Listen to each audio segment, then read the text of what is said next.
اب آپ کو میں مسائل بتاؤں. نماز میں آنے سے پہلے آپ کئی چیزوں پر توجہ دیتے ہیں.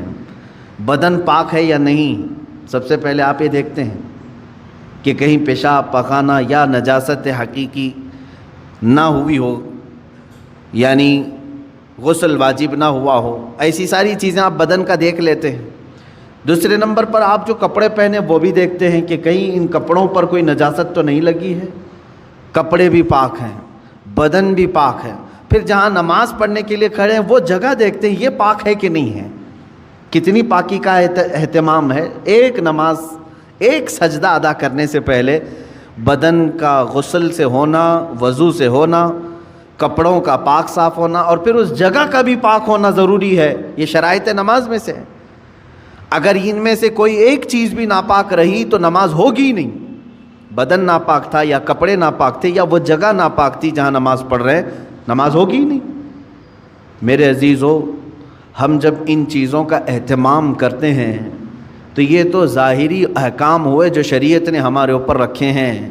اور حدیث پاک میں اللہ تعالیٰ کے حبیب صلی اللہ علیہ وسلم فرماتے ہیں ان اللہ لا ينظر الى صورکم بل الى قلوبکم. اللہ تمہاری صورتوں کی طرف نہیں دیکھتا، تمہارے دلوں کی طرف دیکھتا ہے. اب تم مسجد میں آ رہے ہو، بدن بھی پاک کر کے آئے، کپڑے بھی پاک کر کے آئے، اور جگہ بھی پاک ہے جہاں نماز پڑھ رہے ہیں، لیکن جسم کے اندر حرام غذا لے کر کے آئے، ناپاک چیزیں کھا کر کے آئے، جس چیز کے اللہ نے اور اس کے رسول نے منع فرمایا وہ چیزیں اپنے جسم کے اندر لے کر کے آئے، تو یوں ہی سمجھ لو میرے عزیزوں کہ اندر کی غلاظت سے آپ نے اپنے آپ کو صاف نہیں کیا، باہر صرف صاف ہو گئے. اسی وجہ سے نمازوں کا کما حقہ لطف بھی نہیں مل پاتا، عبادتوں کا وہ ذوق بھی نہیں آ پاتا. اس کی وجہ کیا ہے؟ اندر سے یہ خرابی موجود ہے، اوپر سے جتنی لیپا پوتی کر لیں. اس کی مثال یوں ہی ہے، آپ نے اپنے جیب میں سڑے ہوئے گوشت کے ٹکڑے رکھے ہیں، مردہ رکھا ہوا ہے. ظاہر سی بات ہے ایک مردہ اور یہ سڑے ہوئے گوشت کی بدبو کتنی ہوتی ہے. یا غلاظت اپنی جیب میں رکھے ہوئے ہیں، اوپر سے عطر پر عطر لگا رہے ہیں، عطر پر عطر لگا رہے ہیں. جتنا بھی عطر لگاؤ وہ اندر کی غلاظت کی بدبو آ ہی جاتی ہے.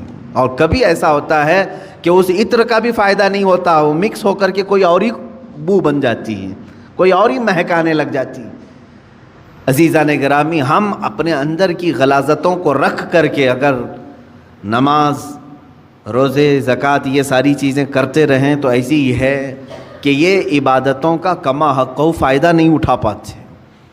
نمازوں میں لطف کیوں نہیں مل پاتا، سجدوں میں یہ تڑپ کیوں نہیں آ پاتی. دلوں کی پاکیزگی اور حلال رزق کی جو اہمیت اسلام میں ہے اس کی طرف توجہ نہ دینے کی وجہ سے یہ ساری چیزوں کی خرابی آتی ہے. کسی نے کہا تھا آپ تو کہتے ہیں قرآن میں ہے، اللہ نے فرمایا ان الصلاۃ تنہی عن الفحشاء والمنکر، بے شک نماز ہر بے حیائی اور برائی سے روکتی ہے. ادھر نماز پڑھ رہا ہے ادھر چپل چوری کر رہا ہے، ادھر نماز پڑھا ادھر فوراً باہر نکلتے ہی اجنبی عورتوں پر نظر ڈال رہا ہے. تو کہاں اس کی نماز نے تو بے حیائی سے اسے روکا ہی نہیں. قرآن کہہ رہا ہے نماز بے حیائی سے بچاتی ہے، برائی سے بچاتی ہے. ظاہر سی بات ہے آپ کا سوال حق ہے، نماز بے حیائی اور برائیوں سے بچاتی ضرور ہے، اس میں نماز کا قصور نہیں میرے عزیز. نماز کو جس انداز سے پڑھنے کا حکم دیا گیا تھا وہ نماز تم نے اگر پڑھ لیا ہوتا، ظاہر بھی پاک ہو باطن بھی پاک ہو، پھر دیکھو تمہیں نماز صرف بے حیائی اور برائیوں سے بچاتی نہیں بلکہ مولا کے قرب تک پہنچاتی ہے.